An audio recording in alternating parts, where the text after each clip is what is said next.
So what changed in the UK's stance towards Israel? I think the whole House should be able to utterly condemn the Israeli government's denial of food to hungry children. It is wrong.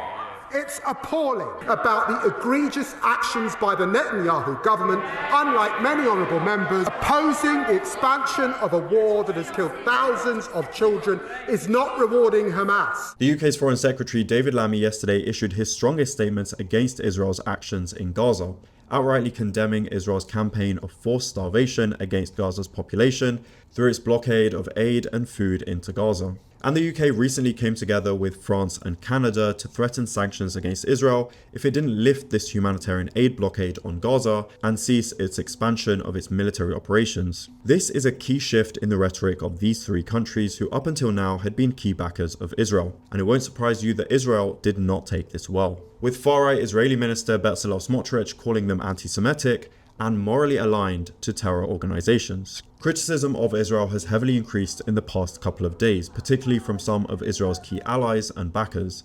But this criticism and these condemnations come after over 70 days of complete Israeli blockade of food, water, medical aid and supplies getting into Gaza. The risk of famine in Gaza is increasing with the deliberate withholding of humanitarian aid. 2 million people are starving, while 116,000 tons of food is blocked. Alongside Israel's heavy escalation of its bombardment and killing in Gaza. So why this shift in rhetoric now, when some of the UK's current political leaders had very different stances and approaches to Israel's war conduct not long ago? Before becoming UK Prime Minister, Keir Starmer claimed Israel did have a right to restrict aid into Gaza. A siege is appropriate? Cutting off power, cutting off water? Well, I think that Israel does have that right. It is an ongoing situation. And David Lammy has frequently visited Israel and met with Israeli ministers throughout the war and reaffirmed the UK's support for Israel. And to clarify, Israel's complete blocking of food, water and aid into Gaza is completely illegal under international and humanitarian law. And humanitarian organizations have been sounding the alarm bells of famine and starvation in Gaza due to Israel's complete blockade. So after over 2 months of nothing entering Gaza, Israel announced that it will allow the most basic humanitarian aid to enter the Strip, bearing in mind that the UN says a minimum of 500 aid trucks a day are needed to meet the basic needs of Gaza's 2 million population.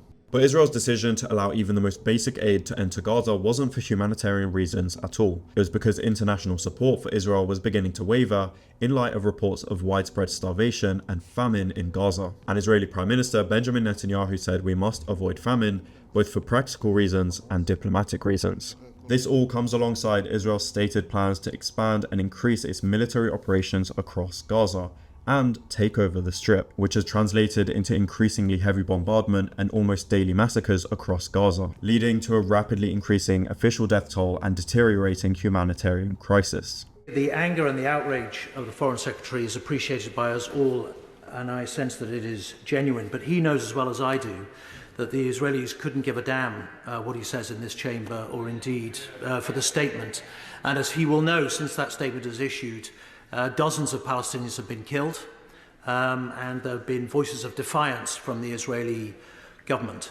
Does the front bench need us to beg for the lives of those Palestinian children before they'll trigger this concrete action, whatever it might be? I'm begging the Foreign Secretary to pluck up all his moral authority and courage, stand up in government against the blockage in Downing Street, and please try to save these children's lives as soon as possible.